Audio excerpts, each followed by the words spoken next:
So hello guys, welcome to the tutorial series, and today we're going to study about reinforcement learning formalisms. And in this video we will get to know about some of the very important terms in reinforcement learning, that is agent, state, action, rewards, observation, environment and policy. So let's begin.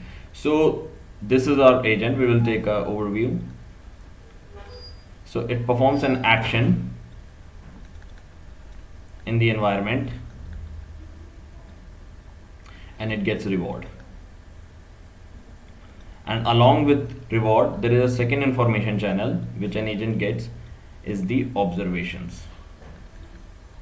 So first we will study what is an agent. So let's begin.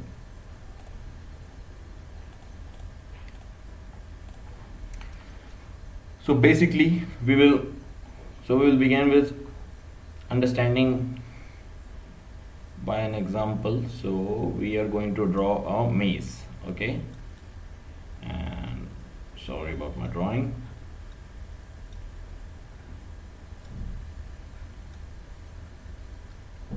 So this is an agent.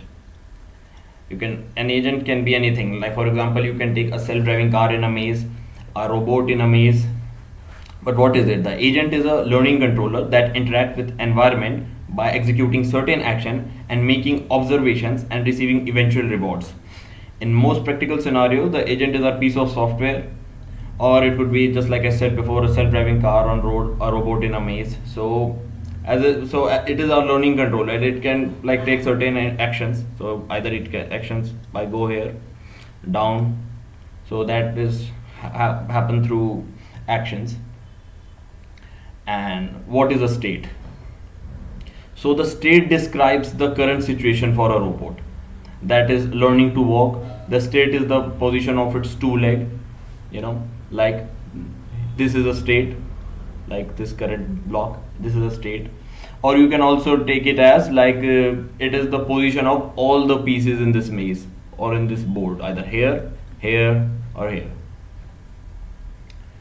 Then we will come to environment. Like, what is environment?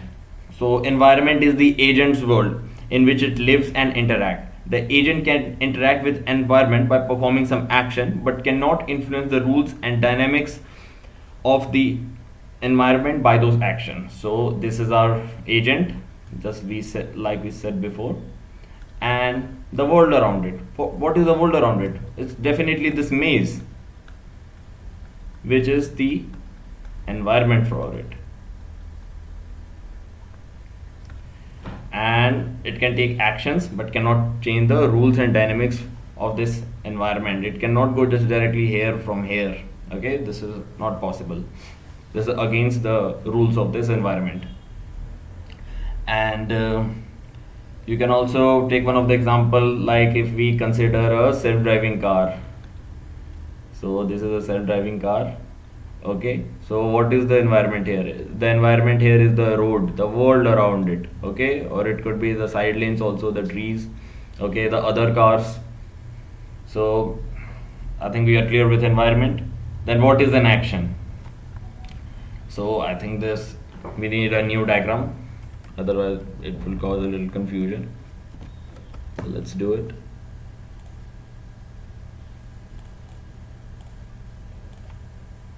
We will make one more maze, okay? So this is our maze, okay? So what is an action?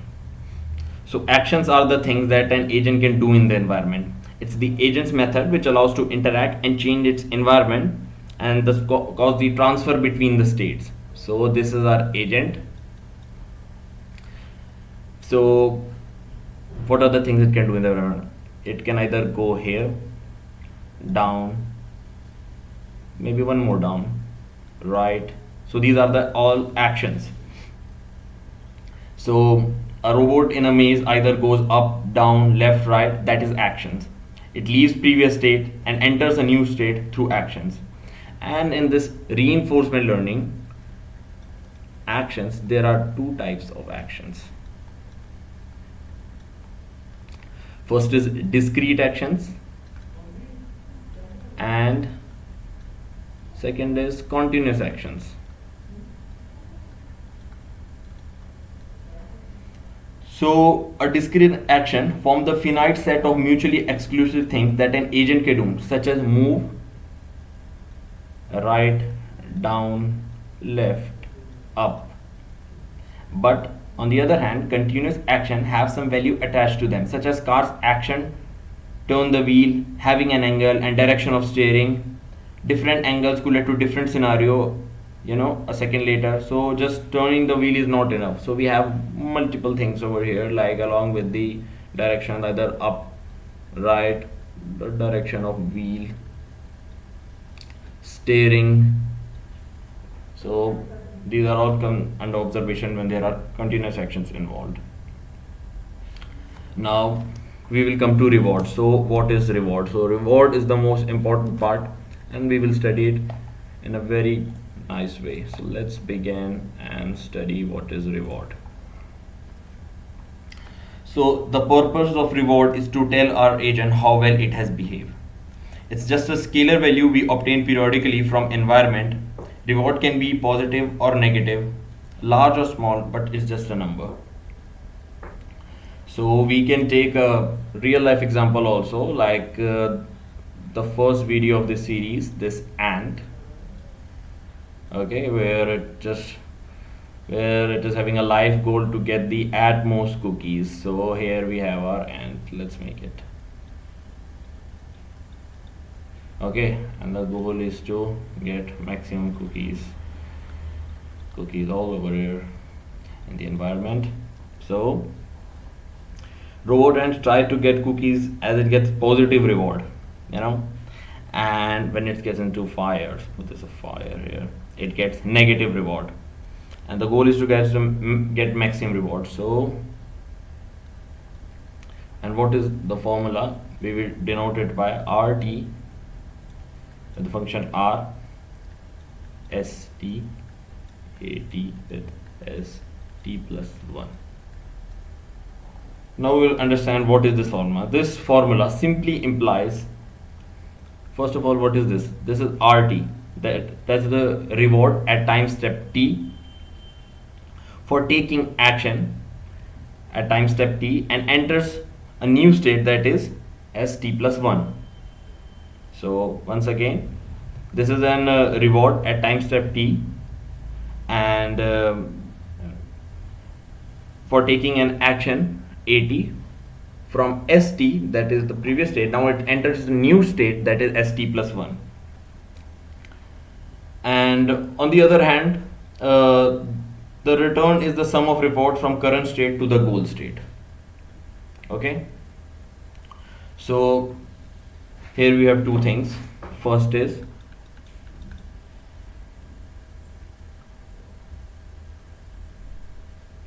as we talk about returns, so here we have two things.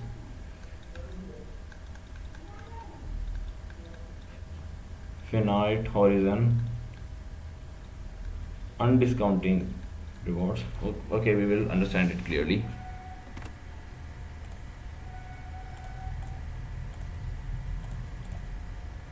Okay, so what is return?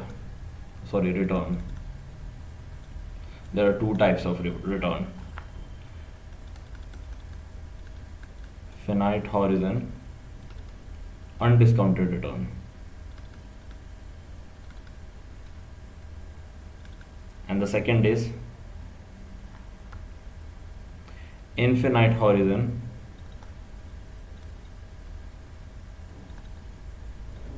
discounted reward. So what is it? First of all, we understand what is this. So basically, a finite horizon undiscounted return, it is the sum of reward from current state to goal state, which has a fixed time step or a finite number of time steps. So this is our maze, this is our goal, this is the initial step. So the initial step to the final step, all the rewards we get, we have that in our finite horizon undiscounted returns. It is, and it could be understood by this formula: So the rewards would be the sum up from this state, this one, and this one. So all of them now.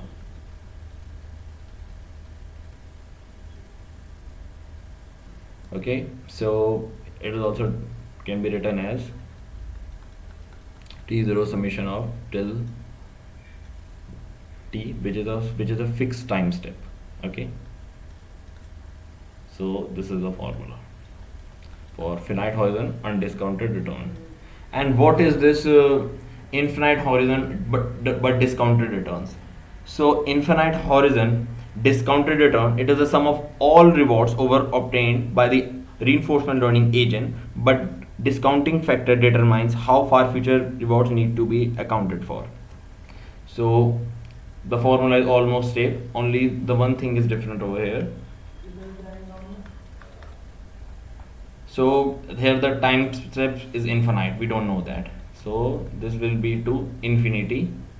But here the thing is that rewards is like the future rewards is also discounted, and we will understand this discounting factor thing ahead.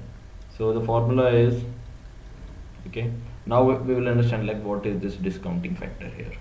So let's begin.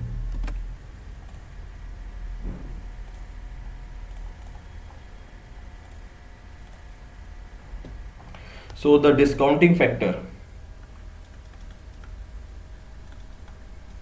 basically it determines how far future rewards are taken into account in the return. The value of gamma is between 0 and 1 when the agent is learning.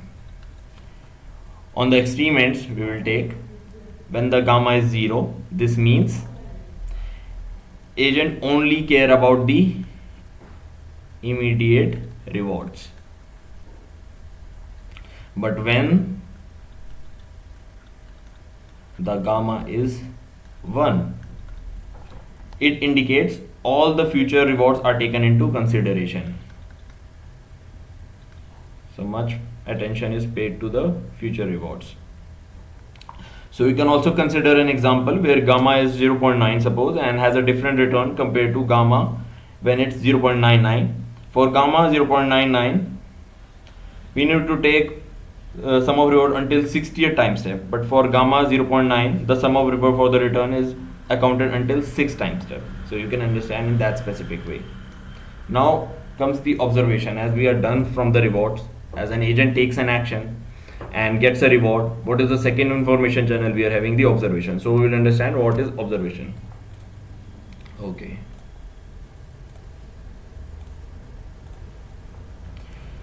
So basically observations of the environment form the second information channel for an agent, with the first being reward, just like I said before. And observation are pieces of information that the environment provides what's going around the agent. So we will take a very meaningful example. Suppose this is stock market. Okay, so here the environment is like the whole market. Okay, and we will going to take the observation, so everything that influences it. So this is a huge list of things such as latest news, economic news, political conditions, and of course this weather conditions, and you can take anything like even the Twitter trends, food supplies, and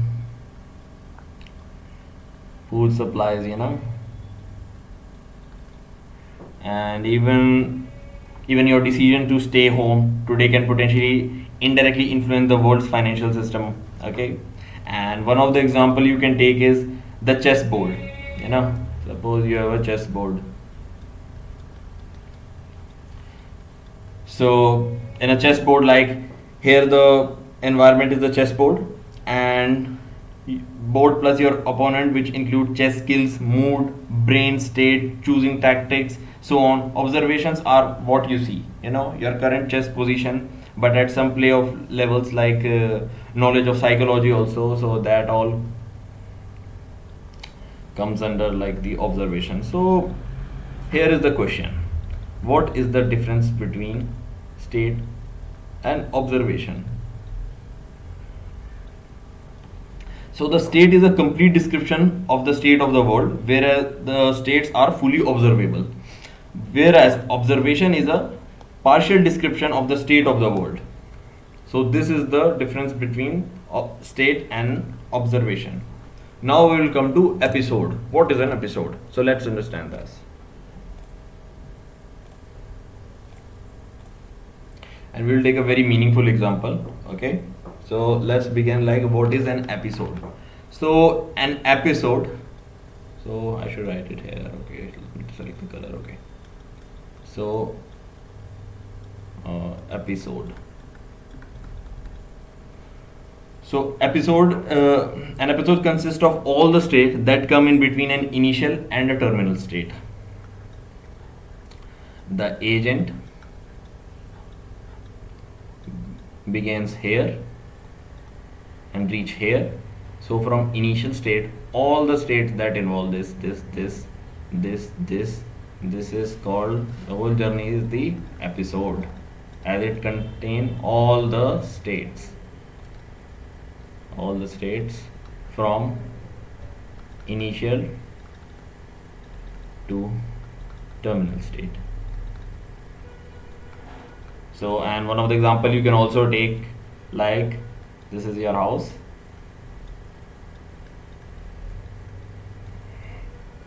This is your friend's house. Okay.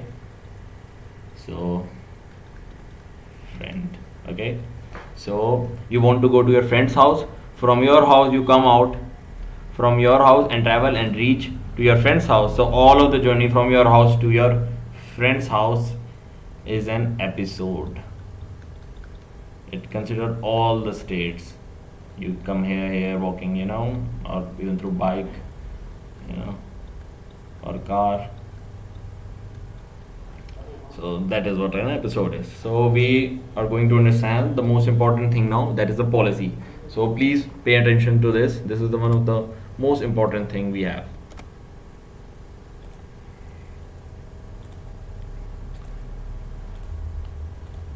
So let's begin. So policy, what is a policy? We're going to understand in a very easy way. So it is some set of rules that control the agent's behavior. Even from fairly simple environment, we can have variety of policies. Different policy can give us different kind of returns, which makes it important for an agent to find a good policy.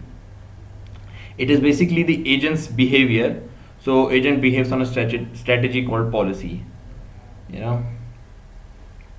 It is an environment. It takes a decision either to here and to get maximum reward. That is a policy. So what is a policy? And there are two types of policy. So we are going to, let's write it clearly, policy. Okay. So one is deterministic policy. Another is stochastic policy. Now we will understand this in a little detail. What is a deterministic policy? Okay.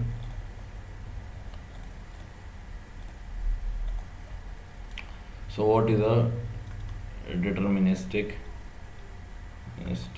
policy? So basically, the deterministic policy output an action with probability 1. For an instance, we will take a car driving scenario. So consider we have 3 actions: turn left, go straight, turn right.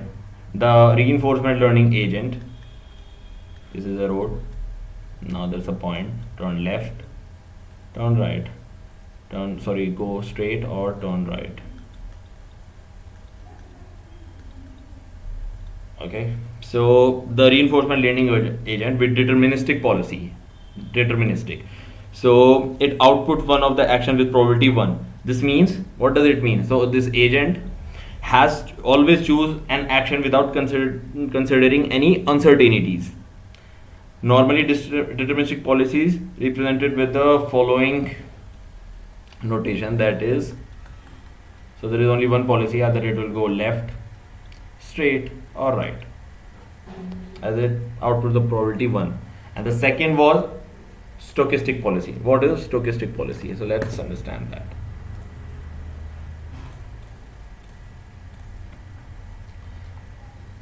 So stochastic policy, one of the very interesting policies. Stochastic policy output the probability distribution over the action from states. For an instant, you can once again consider three actions: turn left, go straight, turn right from state. Okay,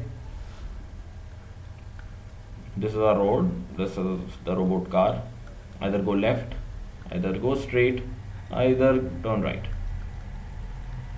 Okay, so the output of the policy will be a probability distribution. 20% chances it will go left, 50% to go straight, and there is a 30% chance that it will go right.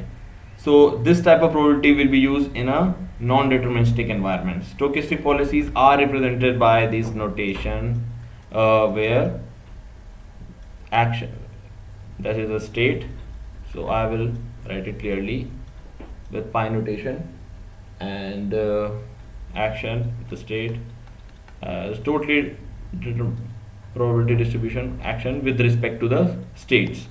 So what is an example of policy? So let's begin. So we will take the example of policy in reinforcement learning. So let's understand it. So okay, so let's consider we are taking too much maze.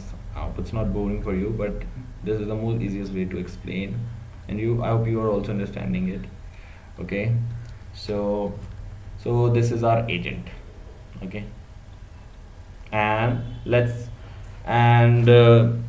we will understand how this policy works. So this is an agent which has to get this maximum food from the environment. As the maze, this whole maze is the environment, and there is food. This is, you can take it as pear. Okay, this is an apple over here. I'll write it by, because drawing is little bad. Pear.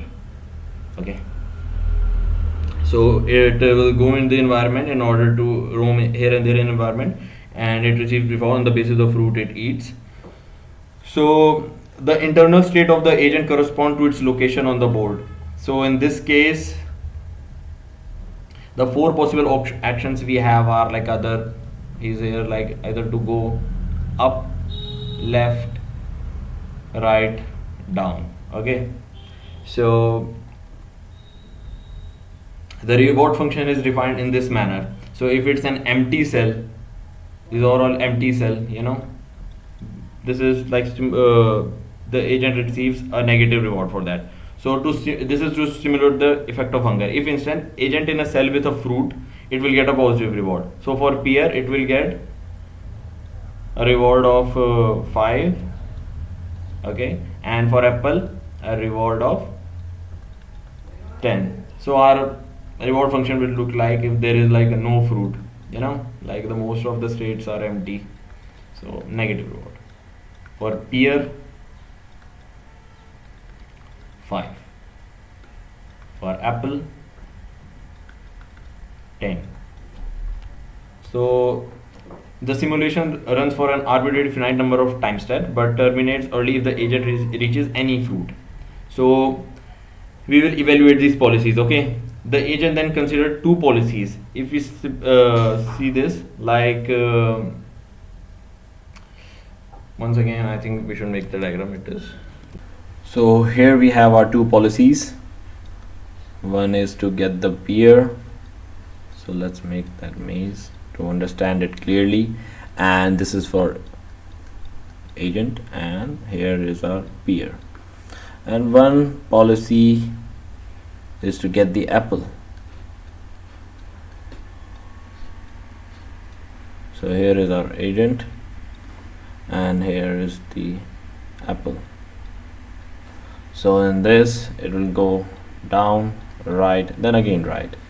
So as for this empty cell, we have negative reward, then -1 again, and for this cell we have +5.